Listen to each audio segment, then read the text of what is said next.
Boa noite, boa noite, boa noite, boa noite.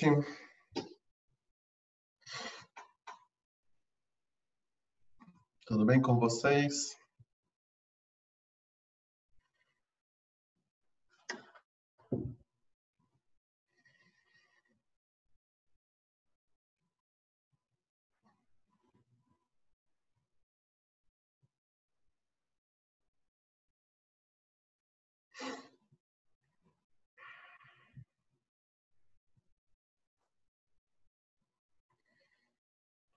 Vou aguardar mais 2 minutinhos, pessoal, ver se entra mais alguém. A gente já vai começar, tá bom? 2 minutinhos.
Olá, olá, boa noite, boa noite.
Pessoal, a última aula que nós tivemos foi extração de DNA. Vocês confirmam isso? Foi aquela aula que eu mostrei como é que a gente retira a molécula de DNA das amostras, né? Foi, professor. Foi isso mesmo. Tá. Porque eu acho que depois ficou faltando uma aula aí no meio, porque eu tive um problema no Zoom, eu tinha gravado com o pessoal da manhã e acabou a gravação não sendo feita, então, na verdade, eu perdi uma aula inteira. Então, hoje eu vou continuar de onde eu parei, tá bom? Eu vou continuar a partir da extração de DNA, para que vocês não percam nenhuma parte do conteúdo, tá? Então, eu vou continuar daquele ponto que é a aula de enzima de restrição, tá? É o tema da aula de hoje. Enzima de restrição, tá? Na verdade, pessoal, a gente tem mais 2 aulas teóricas, tá? A gente vai ter a aula de hoje, na semana que vem. Semana que vem eu vou falar sobre uma outra técnica chamada eletroforese. E aí vocês vão perceber que essas 2 técnicas, as enzimas de restrição e a eletroforese, elas são usadas para fazer praticamente todo tipo de diagnóstico laboratorial, em termos molecular.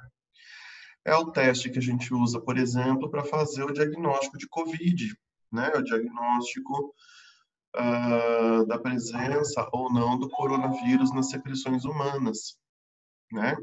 Então, a gente faz um uso, né, com PCR, que é uma técnica que usa eletroforese. Então, tudo isso eu vou explicar para vocês, né?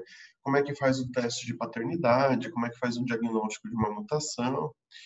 Então, a gente tem mais essas 2 aulas teóricas e depois, dali para frente, a gente vai trabalhar em cima de um monte de exercícios e atividades que eu vou propor, tá? Para vocês praticarem a interpretação dos exames, né? Vocês vão entender como que os exames são feitos e depois a gente vai trabalhar em cima de praticar a interpretação, tá bom? Então, anotem aí, né?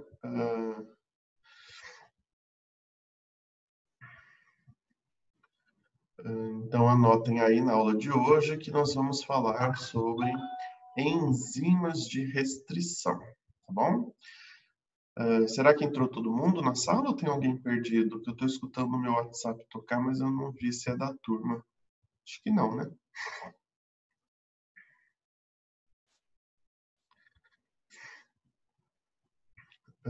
Eu vou compartilhar aqui minha tela com vocês e a gente vai começar então a falar sobre este assunto.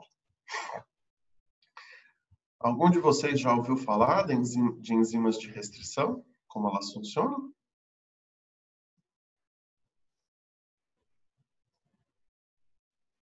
Acho que não, né?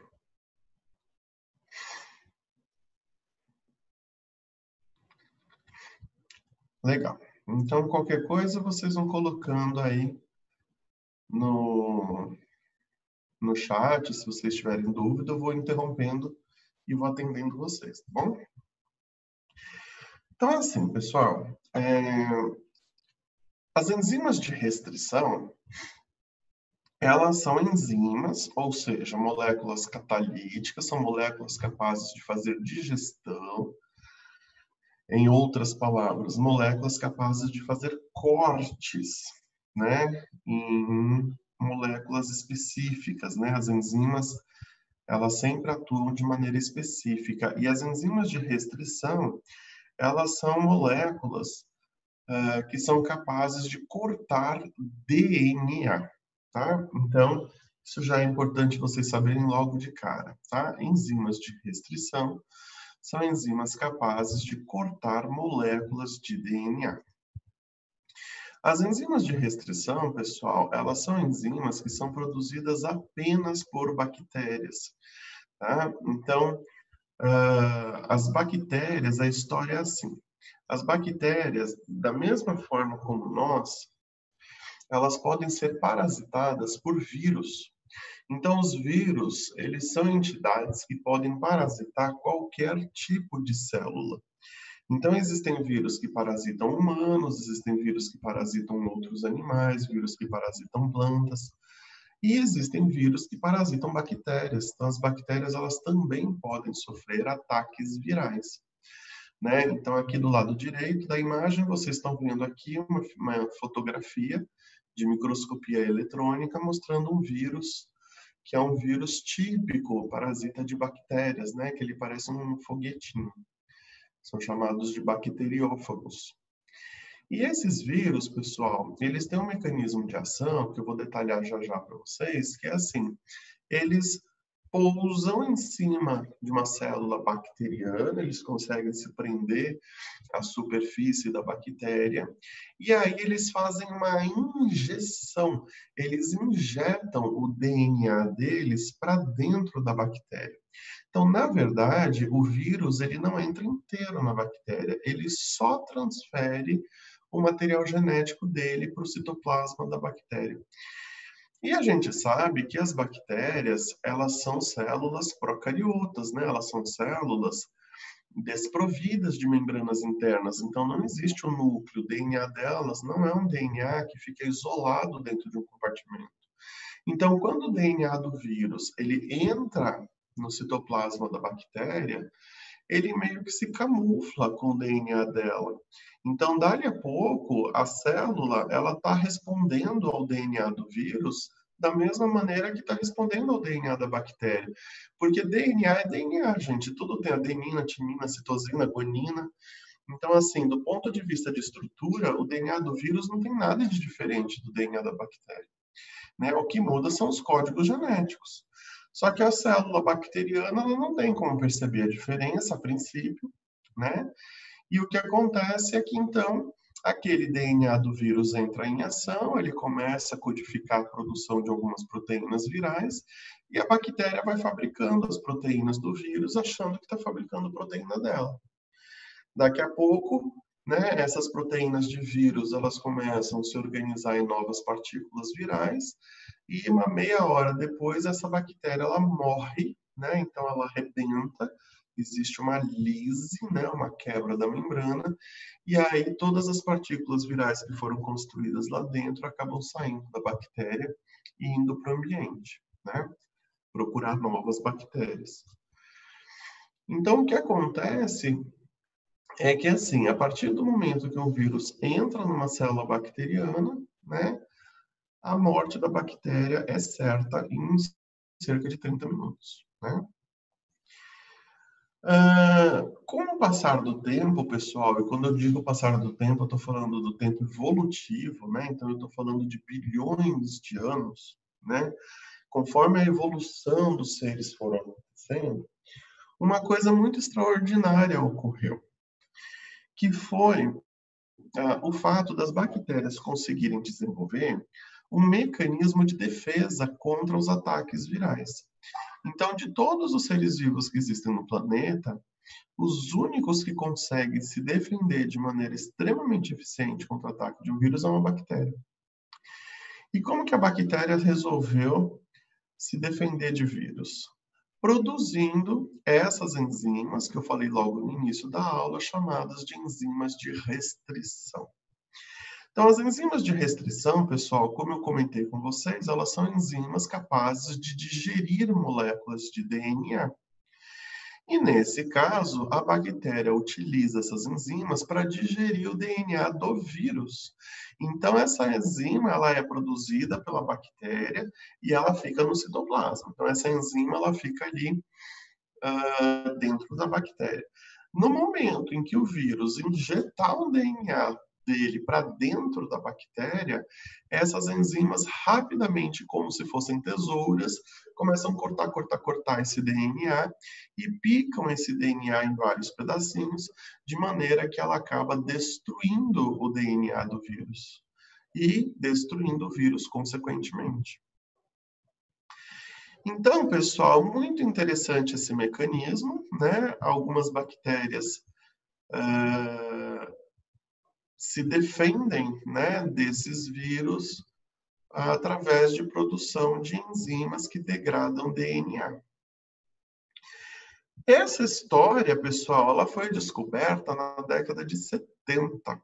Então, existe um pesquisador que ficou muito famoso, ele ganhou o prêmio Nobel por causa disso, que é o Dr. Werner Arber, é o pesquisador que acabou identificando essas enzimas, né, que degradam DNA.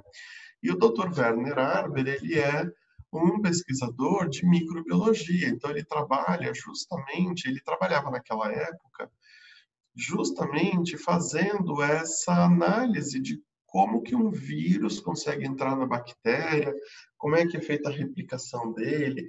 Então, a área de estudo dele era exatamente essa interação dos vírus com bactérias. E um dia, ele não sabia da existência das enzimas de restrição, tá?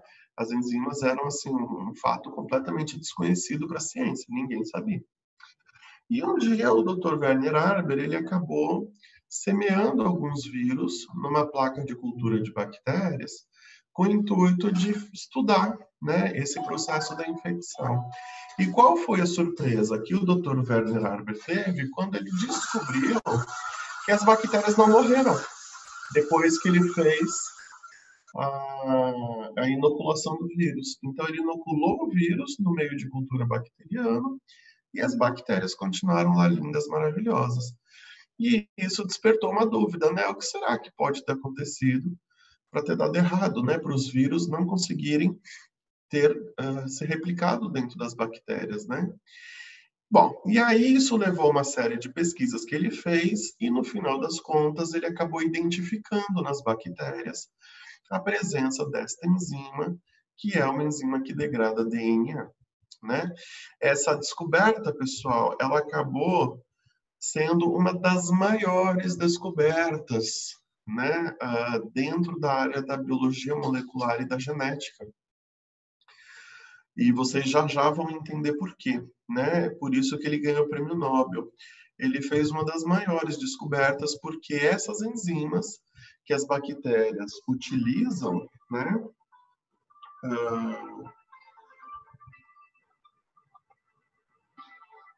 Essas enzimas que as bactérias utilizam, né, para produzir o DNA, para digerir o DNA, são enzimas que hoje a gente usa em laboratório para fazer uma imensa quantidade de testes laboratoriais, de exames laboratoriais.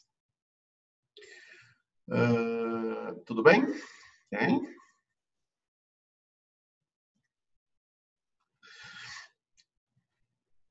Então, o que vai acontecer, pessoal, é que assim, aqui é a imagem, né, do ciclo que o vírus faz com a bactéria, tá vendo? Então, o vírus, ele pousa na superfície da bactéria, né, e ele faz esse movimento, tá vendo? É um movimento de injetar o DNA dele para dentro da célula bacteriana. Os DNAs ficam ali lado a lado, a célula começa a responder tanto às ordens do DNA da bactéria quanto ao DNA do vírus, mas no final das contas, várias partículas virais vão ser construídas, a célula morre liberando esses vírus no ambiente, né?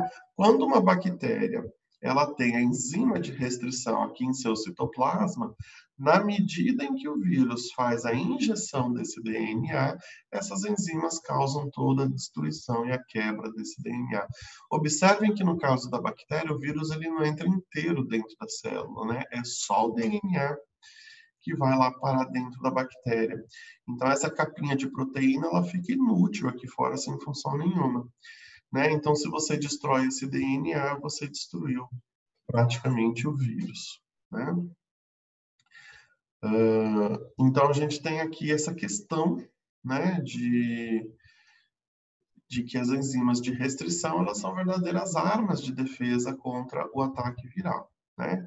Então, esse aqui é o Dr. Werner Arber, né? Ele é o chefe da equipe que fez a descoberta dessas enzimas, e acabou ganhando em 78 o Prêmio Nobel em Medicina por essa descoberta. Aí você fala, nossa, Daniel, mas por que a descoberta de uma enzima rendeu um prêmio Nobel, né? Quer dizer, o que essa enzima tem de tão especial para que esse cara ganhe um prêmio dessa categoria, né? Então, assim, Guilherme, não acontece absolutamente nada, tá? Aquela capinha de vírus que fica do lado de fora da bactéria vai degradar com o passar do tempo, né? Aquilo vai acabar se dissolvendo, vai acabar sendo destruído pelo tempo, né? Por oxidação das proteínas e vai desintegrar, né? Depois que o vírus ele injeta o DNA dentro de uma célula, aquela capinha fica completamente sem função e com o tempo ela vai se desmanchar, tá?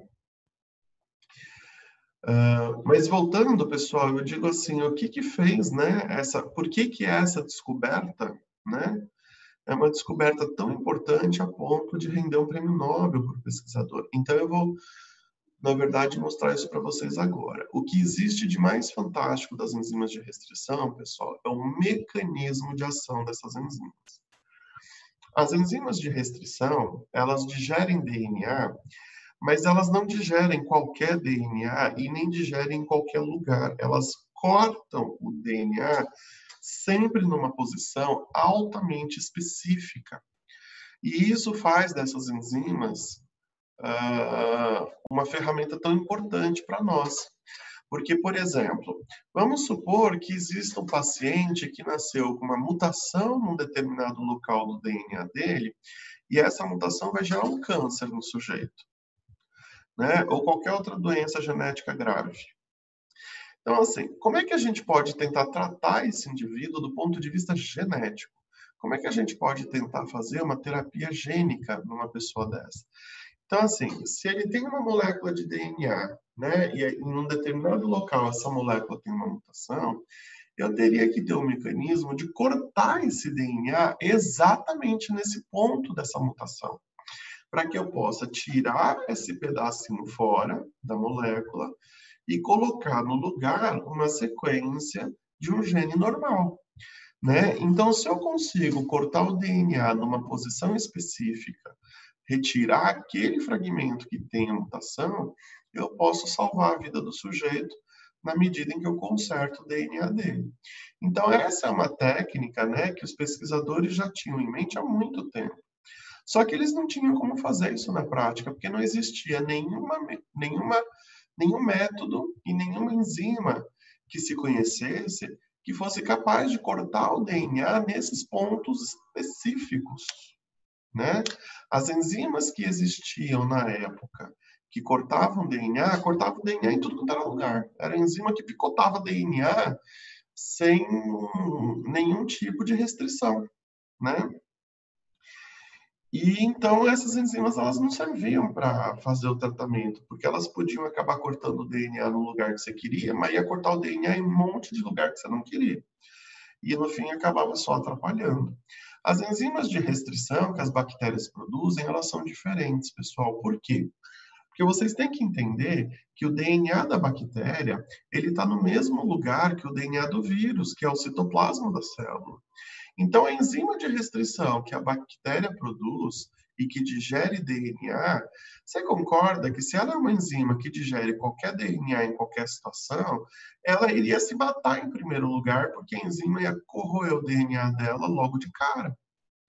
Tá certo? Então, uma bactéria que produz uma enzima que corta DNA de maneira inespecífica, ela se mata. Porque o DNA dela não tem nenhuma proteção de membrana.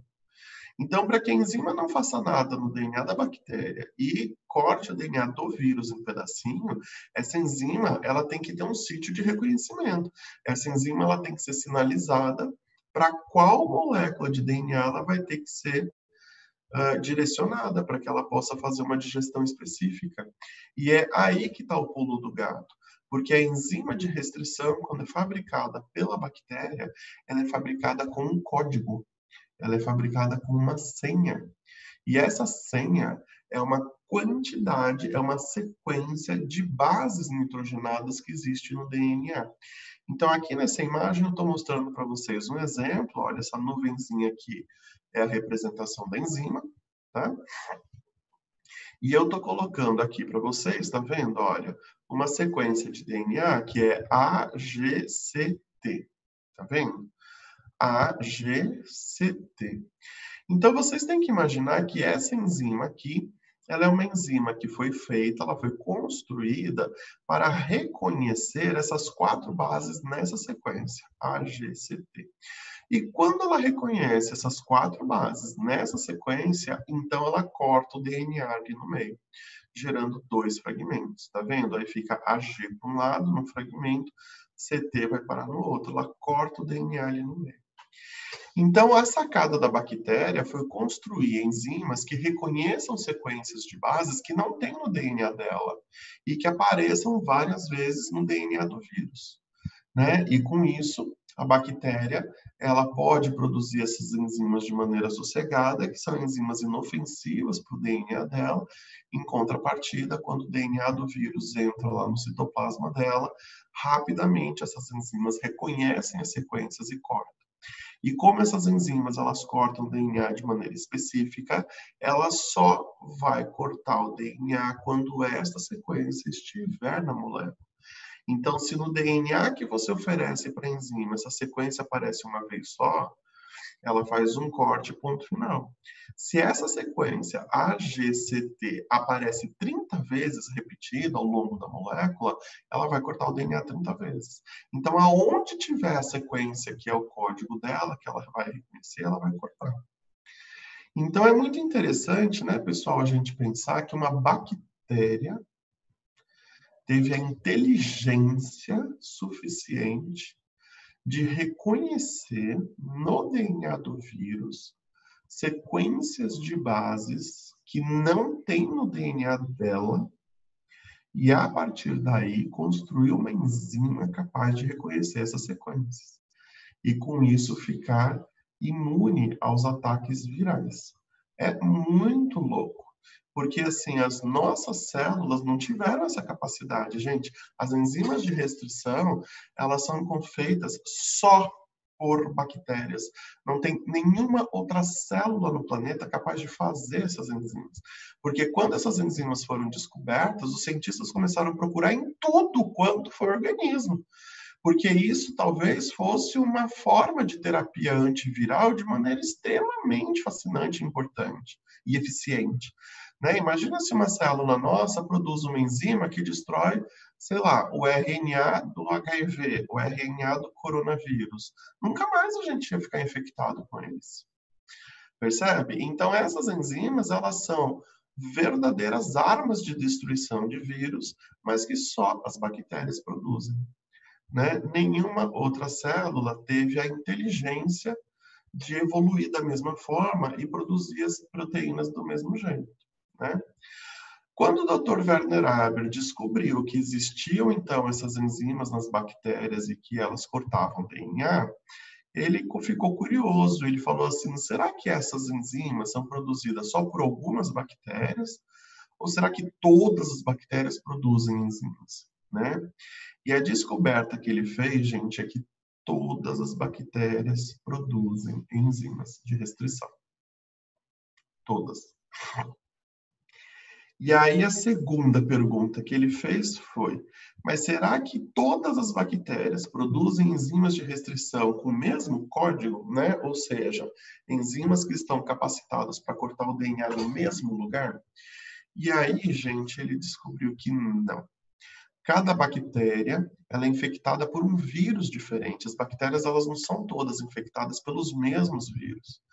Então, as bactérias, quando elas evoluíram para produzir enzimas, elas produziram enzimas, cada uma específica para o vírus que a parasita. E isso significa, gente, que essas bactérias produzem enzimas que reconhecem sequências diferentes. Cada bactéria gera uma enzima com um sítio de reconhecimento.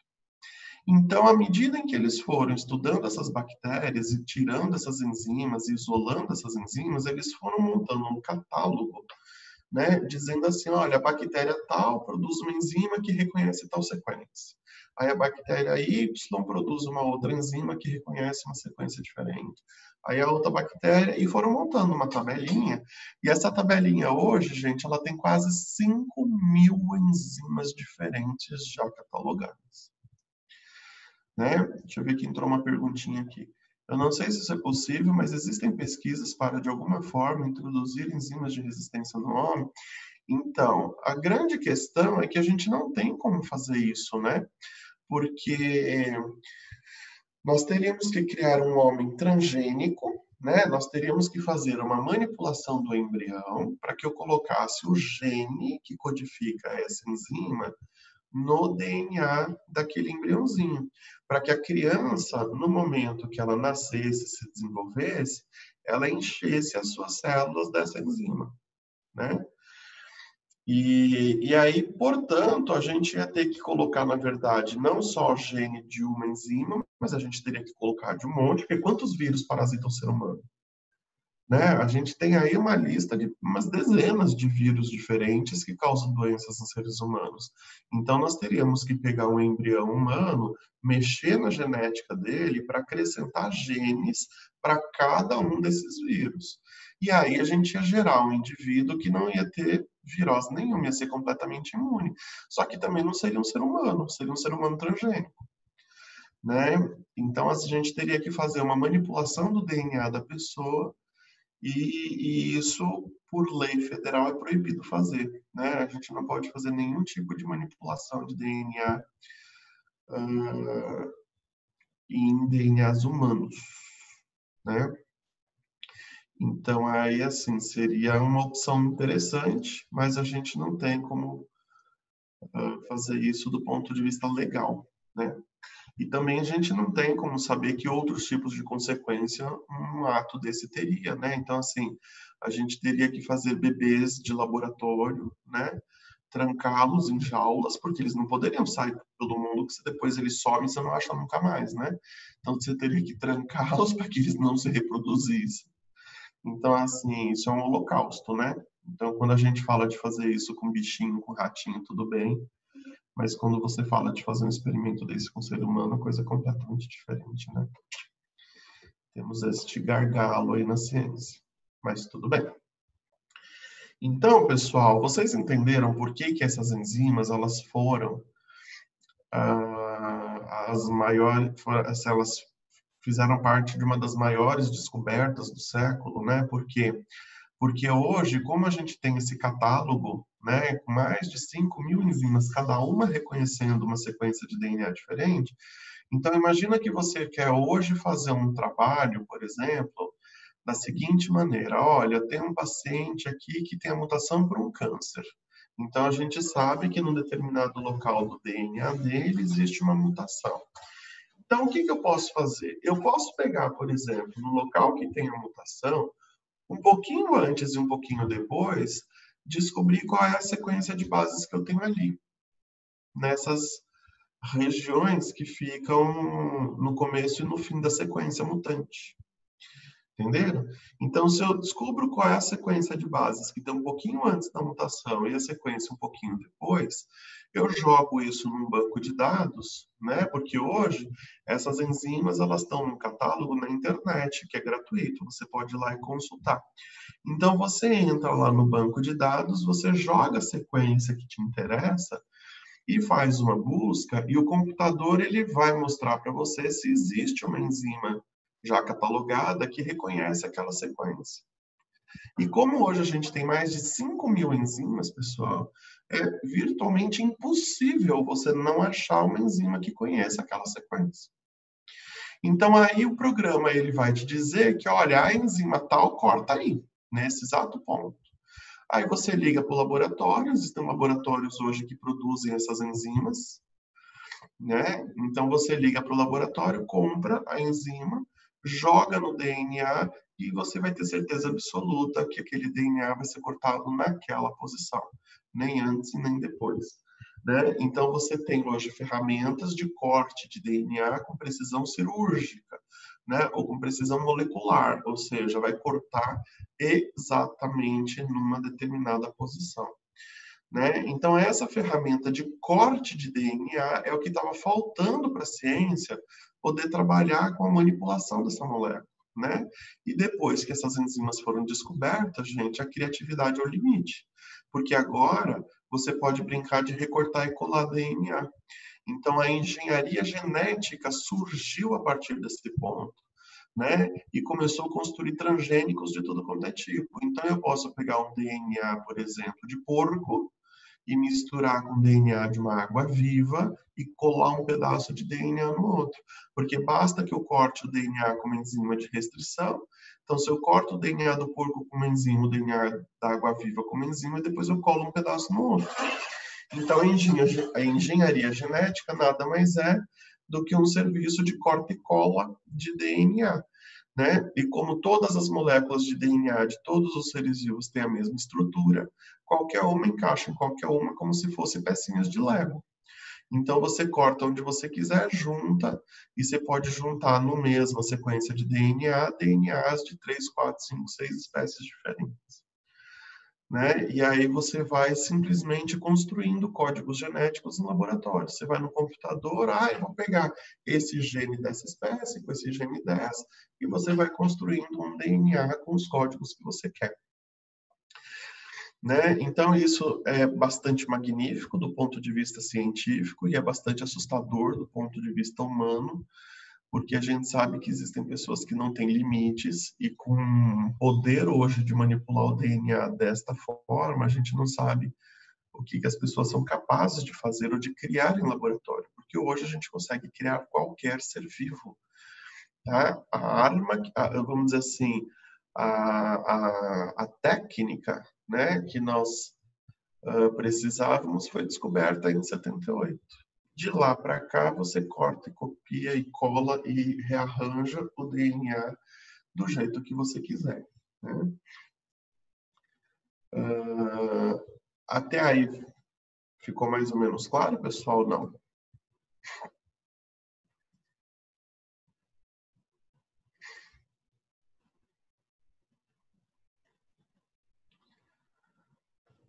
Tudo bem?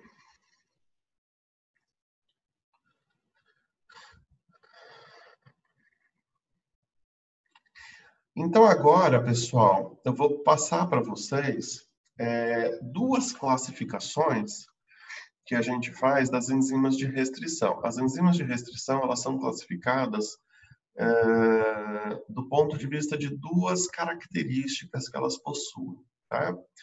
Então, a primeira característica é a classificação em relação ao sítio de restrição, e a segunda característica que a gente usa para classificá-lo é o sítio de clivagem. Tá? Então, a gente classifica as enzimas de restrição de acordo com o sítio de restrição e de acordo com o sítio de clivagem. Então, vamos entender o que são essas duas coisas e como que é essa classificação. O sítio de restrição, pessoal, ele é a sequência de bases que a enzima reconhece para poder cortar o DNA. Então, nesse primeiro exemplo aqui da letra A, olha, existe uma enzima que reconhece a sequência GAATTC. Estão vendo? Então, a enzima que é programada para reconhecer essa sequência, então ela é programada para reconhecer esse sítio de restrição. Então, o sítio de restrição é o local que a enzima reconhece no DNA, ou seja, é a sequência de bases, é o código, é a senha. Tá? Então, se ela encontra no DNA a sequência, né, que ela tem como código GATTC, ela vai cortar esse DNA aqui. Se ela encontrar GATTC mais para frente, corta de novo. Então, o sítio de restrição é a sequência das bases que a enzima reconhece. Tudo bem? O sítio de restrição, pessoal, ele pode ser classificado de duas formas, que são essas duas formas que eu coloquei aqui para vocês. Observem aqui no primeiro caso, ó. Quando a gente lê o DNA aqui, olha, GAATTC. A molécula de DNA, a gente sabe que ela é uma dupla hélice, né? Ou seja, você tem o DNA sendo formado por duas fitas e as bases nitrogenadas fazem par de uma com a outra, né? Então, a gente sabe que a base guanina de uma fita faz par com a citosina na outra, as adeninas fazem par com a timina, né? E assim por diante. Então, sempre C com G, A com T. Então, se aqui a gente tem uma sequência GATTC, embaixo vai ter uma sequência CTT, AAG, porque as bases têm que fazer par dessa forma. Então, aqui é curioso, porque quando a gente lê a fita de cima no sentido normal, ó, GAATTC, a sequência das bases aqui desse sítio de restrição é exatamente a mesma do DNA complementar quando a fita é lida no sentido contrário. Então, olha só, GATTC, embaixo, GAATTC. Tá vendo? Então, quando você lê o DNA, né, no sentido, uma fita, você lê no sentido correto, né, da esquerda para a direita. E a fita complementar, quando você lê no sentido contrário, Se você perceber que a sequência das bases é exatamente a mesma, a gente vai falar que esse sítio de restrição é um sítio palindrômico. Palindrômico. Tá? Então, um sítio de restrição palindrômico é aquele sítio que tem as mesmas bases na mesma ordem, só que quando as fitas são lidas em sentidos contrários. Né? Então, vocês sabem, já ouviram falar esse termo palindrômico? A gente usa na língua portuguesa o termo palindrômico para palavras ou frases que você lê de trás para frente e a sequência das letras é a mesma, né? Então, por exemplo, quando você fala arara, né? Se você ler de trás para frente, vai dar arara também. Então, existem frases grandes, inclusive, na língua portuguesa, que quando você lê de trás para frente, você vê que as letrinhas estão todas na mesma ordem. Então, essas frases, essas sentenças são chamadas de sentenças palindrômicas. Tá? E aqui a gente chama de palindrômico quando o DNA é lido numa direção e você vê uma sequência que está na mesma ordem quando você lê a outra fita do DNA no sentido contrário. Não é a mesma fita. Tá? É a fita complementar. Então, uma fita você vai ler no sentido, a outra você vai ler no sentido oposto. Se as bases estiverem na mesma ordem, essa sequência é palindrômica. Agora, observa a sequência aqui de baixo, ó, CCT, GAA. Tá vendo? As citosinas fazem par com guanina, timina com adenina, papapá. Então, quando a gente lê a sequência, ó, nessa fita de cima, CCT, GAA, e a gente vai ver a fita de baixo, ó, TTC, AGG, não bateu. Tá vendo? Então, quando eu olho a sequência de bases da fita de cima e a sequência da fita de baixo, nos sentidos opostos, a sequência é diferente. Então, isso significa que essa sequência aqui embaixo não é palindrômica. Tá? Então, o sítio de restrição, pessoal, ele pode ser classificado dessa forma. Ou ele é palindrômico, ou ele não é palindrômico. E vocês podem apostar que 90 e tantos % dos sítios de restrição são palindrômicos. Tá? Então, a imensa maioria das enzimas de restrição, elas reconhecem sítios palindrômicos. Tá? Os sítios não palindrômicos, eles são raros. Tá? Mas eles existem. Agora, a outra forma que eu falei para vocês de classificar as enzimas, pessoal, é em relação ao sítio de clivagem, né? Então, o que significa clivar o DNA? Significa cortar. Clivar significa cortar. Então, o sítio de clivagem é o local onde a enzima de restrição faz o corte no DNA. Então, por exemplo, aqui no caso anterior, né, GATTC. Então, a enzima reconhece essas 6 bases aqui, ó, tá vendo? Tem uma sequência de 6 bases. Mas aonde ela vai cortar o DNA? Ela vai cortar entre o G e o A, ela vai cortar entre o A e o A, vai cortar entre o A e o T, vai cortar entre os dois T's. Vocês entenderam que tem duas coisas aí? Uma é a sequência que ela reconhece e outra a posição do corte, aonde esse corte vai ser feito. Então, olha só, a posição do corte, que a gente chama de sítio de clivagem, também pode acontecer de duas formas. Uma delas é um corte, olha, como está sendo representado por essas duas setinhas aqui, olha, pessoal. É um corte onde a enzima faz o rompimento das duas fitas de DNA de maneira simétrica, ou seja, são cortados em cima e embaixo exatamente no mesmo ponto. E se a enzima faz esse corte em cima e embaixo no mesmo ponto, o que acontece é que as extremidades de DNA das duas fitas vão acabar no mesmo ponto, no mesmo lugar. Né? Só que existe uma segunda opção, olha só. A enzima que reconhece a sequência GATTC, ela não corta no centro, ela corta aqui, ó, entre o G e o A. E na fita de baixo, o G e o A está do outro lado. Lembra que uma fita é de ponta cabeça em relação à outra? Então, olha só, quando essa enzima reconhece a sequência GATTC, ela faz um corte aqui entre o G e o A, passa aqui pelo meio, e aí vai cortar aqui entre o A e o G. Então, acaba formando um corte, pessoal, que não faz com que as extremidades do DNA terminem na mesma posição, tá vendo? Uma fita vai terminar aqui no G, Então, o ATTC vai passar para o outro lado. Só que a outra fita, olha, vai terminar só aqui no final do A, tá vendo? O G que passa para o outro lado. Então, as extremidades de DNA, elas não acabam na mesma posição. Elas acabam em posições diferentes. Então, essas extremidades aqui, olha, quando elas são geradas dessa forma, elas são chamadas de extremidades coesivas, tá? Coesivo significa aderente, adesivo. Tá? Por que essas extremidades são chamadas de coesivas? Porque se você pegar essa ponta e jogar em cima dessa, elas grudam de volta uma na outra. Tá? Então, essas extremidades, elas são aderentes, elas são adesivas. Se você aproximá-las, elas vão reconectar uma na outra. Tá? Então, aqui a gente tem um sítio de clivagem que é classificado como sítio coesivo. Tá? A enzima anterior que eu tinha mostrado para vocês, ela vai cortar em cima e embaixo na mesma posição. E, portanto, o DNA, olha, ele fica com as extremidades cortadas na mesma altura. E isso aqui, pessoal, dificulta a aderência de uma extremidade na outra.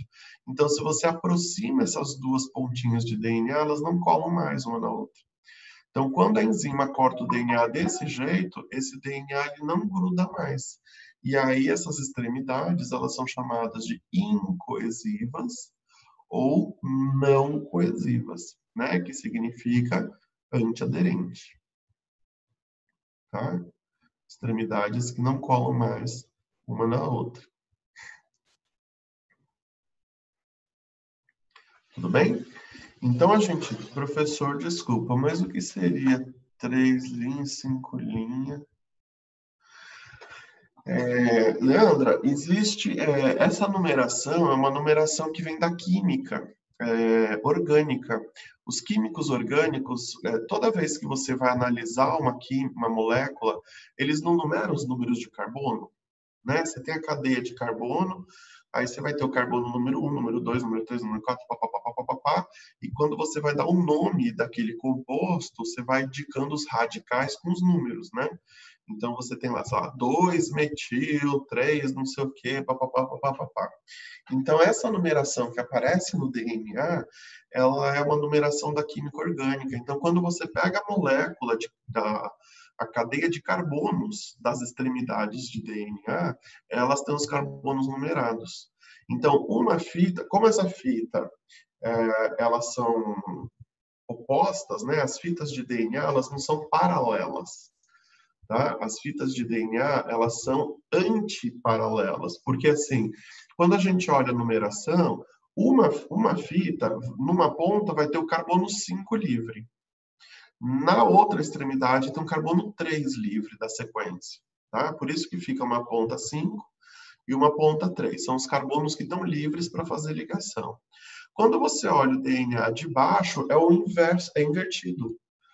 Né? Então, assim, você vê que o DNA ele tem pontas que são, na verdade, antiparalelas. Por isso que a ponta 5 de uma fita coincide com a 3 da outra, né? Porque elas são invertidas, né?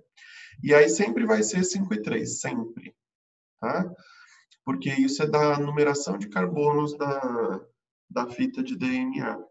Então, a gente fala que aquela que tem a ponta 5 orientada na esquerda, né, no sentido da nossa leitura, e a ponta 3 do outro lado, ela é chamada de fita senso.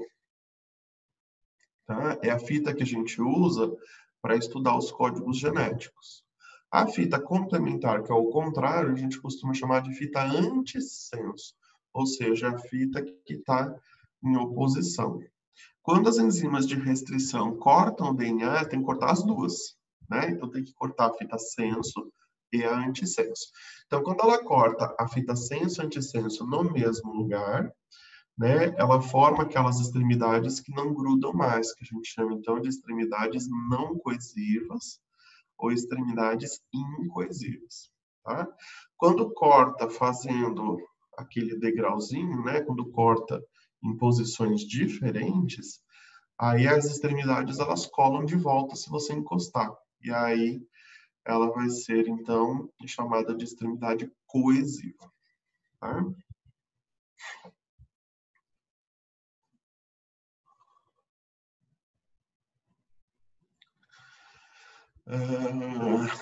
Gente, mas a química orgânica é tudo de bom. Vocês não gostam, não? Eu adoro.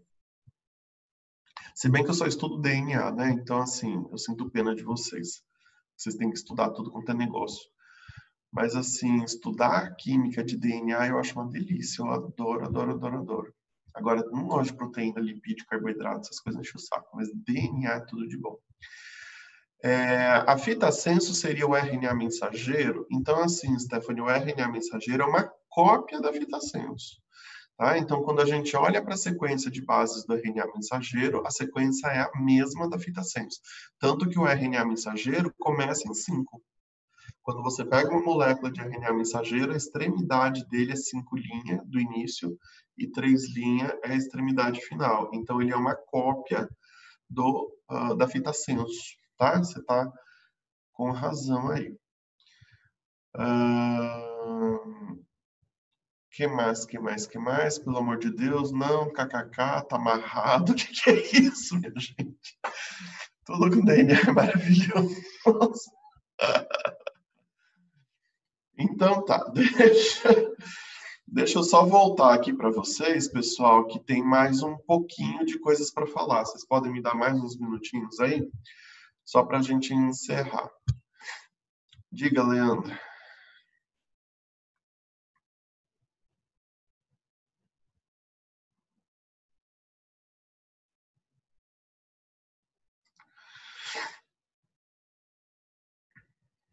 Tá bom.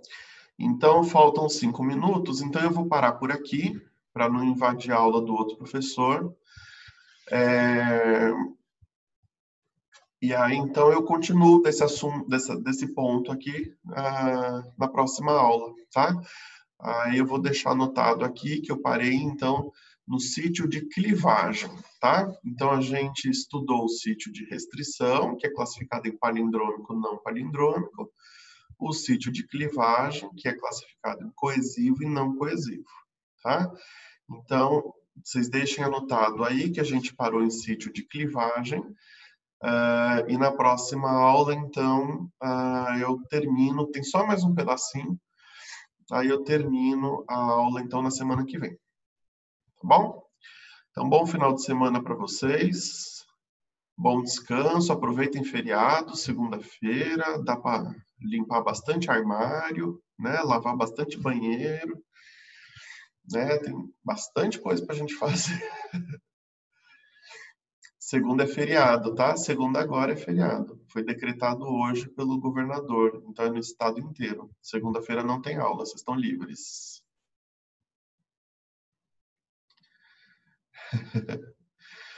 É o feriado de julho, tá? É o feriado de 9 de julho, foi antecipado agora para segunda-feira. Tá bom?